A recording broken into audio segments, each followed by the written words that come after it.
चंबेली कवि गोरी कवि की सौतेली बेटी थी। गोरी कवि अपनी सौतेली बेटी पर बहुत करती थी। चंबेली की सगी माँ कुछ महीने पहले मर गई थी।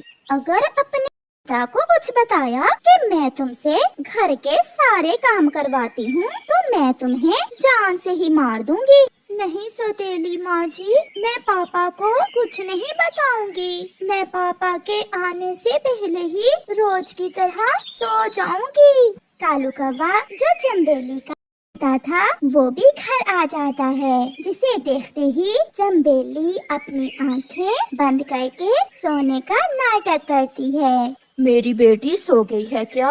हाँ हाँ, सो गई है। सारा दिन खाने और सोने के सिवा इसे काम ही क्या है। अभी छोटी है मेरी बेटी, जब बड़ी होगी तो सारे काम भी कर लिया करेगी। चंबेली अपनी आंखें बंद किए सारी बातें सुन रही थी, मगर अपनी सौतेली माँ के डर से वो कुछ नहीं बोलती और सोने का नाटक करती है। चंबेली के जीवन में हर रोज ऐसा ही होता। जैसे ही कालू कौवा काम पर जाता, चंबेली की सौतेली माँ उसे काम पर लगा देती। अब यहाँ बैठी बैठी मेरा मुंह क्या देख रही हो? जाओ और जंगल से कुछ सूखी लकड़ियाँ ले आओ। मगर माँ, मुझे तो पता नहीं है कि लकड़ियाँ कहाँ से मिलेंगी।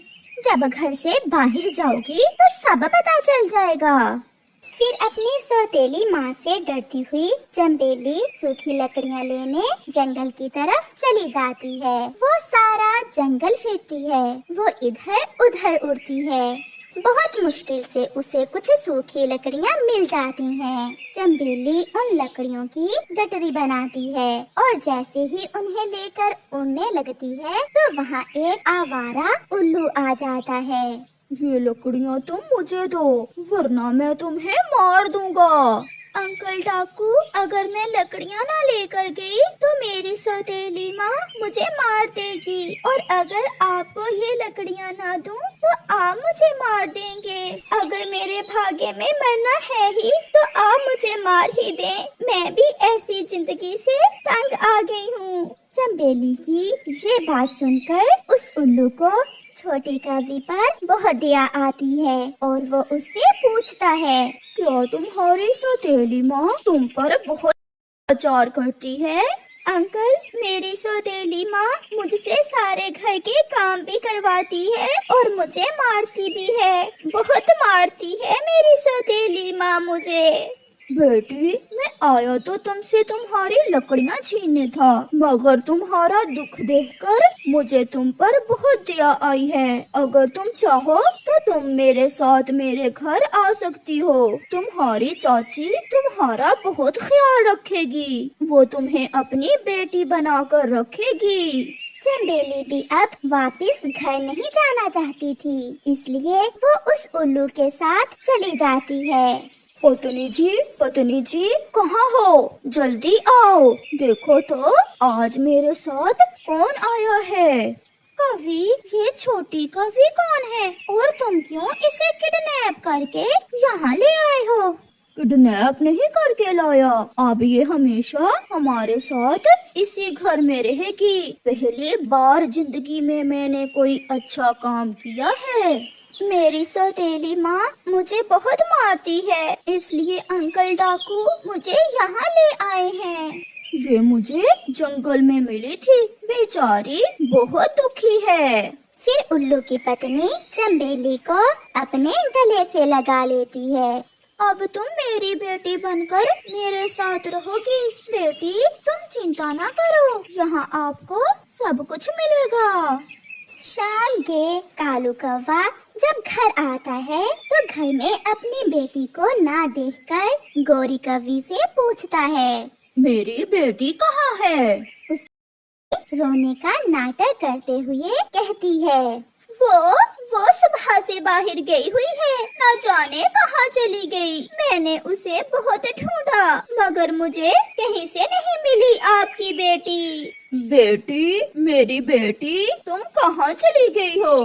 मैं कहाँ से अपनी बेटी को ढूंढूंगा? कालू कौवा ऐसे रोने लग जाता है। ऐसे ही कुछ दिन गुजर जाते हैं। चंबेली भी उल्लुओं के परिवार के साथ खुशी का जीवन गुजारने लगती है। वो अपने सारे दुख भूल जाती है। उसकी उल्लू माँ उसे अच्छे अच्छे भोजन देती, उसे अपने साथ सैर करने लेकर जाती। वो उसे बहुत खुश रखती थी।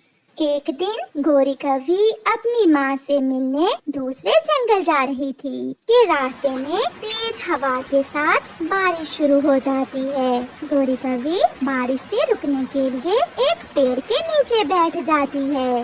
ये बारिश भी अभी आनी थी, अब मैं कहाँ जाऊँ? माँ का घर तो अभी काफी दूर है। गौरी कवि बैठी ऐसे खुद से बातें कर रही थी कि ऊपर से सूखे पेड़ की एक डाल टूटकर गौरी कवि के ऊपर गिर जाती है और गौरी कवि उस सूखी डाल के नीचे दब जाती है। वो मदद के लिए गुहार लगाती है, बचाओ बचाओ, कोई मुझे बचाओ, कोई मेरी मदद करे।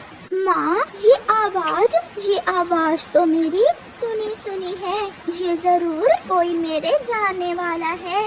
बेटी, बारिश तेज है। ऐसी बारिश में शायद कोई पक्षी किसी मुसीबत में होगा। हम उल्लू पक्षी अपने काम से काम रखते हैं, हम ऐसे किसी की मदद नहीं करते। मगर माँ, मेरे लिए, अपनी बेटी के लिए मेरे साथ चलें। आवाज फिर से आती है, बचाओ, मैं मर रही हूँ, कोई मेरी मदद करे। फिर चंबेली अपनी उल्लू माँ को साथ लेकर आवाज की दिशा में जाती है। थोड़ी ही दूर चंबेली की नजर अपनी सौतेली माँ गौरी कवि पर जाती है, जो एक बड़ी डाल के नीचे दबी हुई थी। चंबेली अपनी उल्लू माँ के साथ वहाँ पहुँच जाती है। गौरी कवि अपनी सौतेली बेटी चंबेली को पहचान लेती है और वो डर जाती है। तुम चंबेली हो क्या? तुम जिंदा हो? हाँ माँ, हाँ, मैं जिंदा हूँ। आपने तो सोचा होगा कि मैं मर गई होंगी। ये देखें, अगर ऊपर वाले ने मेरी सगी माँ ली तो उसकी जगह मुझे नई माँ दे दी। चंबेली, क्या ये कवि तुम्हारी सौतेली माँ है? हाँ माँ, यही है मेरी सौतेली माँ। तो फिर चलो बेटी, मरने दो इसे यहीं। इसकी सजा यही है कि ये यहाँ तड़प तड़प कर मरे। मुझे माफ कर दो बेटी, मैंने तुम पर बहुत प्यार किया। मुझे बचा लो मेरी बेटी, मैं यहाँ मर जाऊंगी। माँ, इन्हें यहाँ से बाहर निकालें, जैसी भी है, मैंने इन्हें माँ कहा है। फिर चंबेली अपनी उल्लू माँ की मदद से गौरी को बाहर निकालती है। बारिश भी रुक जाती है। बेटी, चलो मेरे साथ घर चलो, आपके पापा आपको बहुत याद करते हैं। मैं भी पापा को याद करके बहुत रोई थी, मगर क्या करती माँ, आपकी मार के डर से मैं वापस घर नहीं गई। कभी कुछ गलतियाँ ऐसी होती हैं जिन पर बाद में पछताने से कुछ हासिल नहीं होता। अब तुम सुरक्षित हो, तुम यहाँ से जा सकती हो, और जो जख्म भर जाएं, उन्हें दोबारा से ताजा नहीं करते। चलो बेटी, घर चलें, आपके पापा इंतजार कर रहे होंगे। फिर चंबेली अपनी उल्लू माँ के साथ वापस चली जाती है, जिसे देखकर गौरी कवि बैठी रोए जा रही थी। और फिर शाम के बाद वो रोती हुई वापस घर चली जाती है। प्यारे दोस्तों, इस कहानी से हमें सीख मिलती है, किसी कमजोर पर जुल्म मत करो, हमेशा अच्छे काम करें, क्योंकि गया समय लौट कर नहीं आता।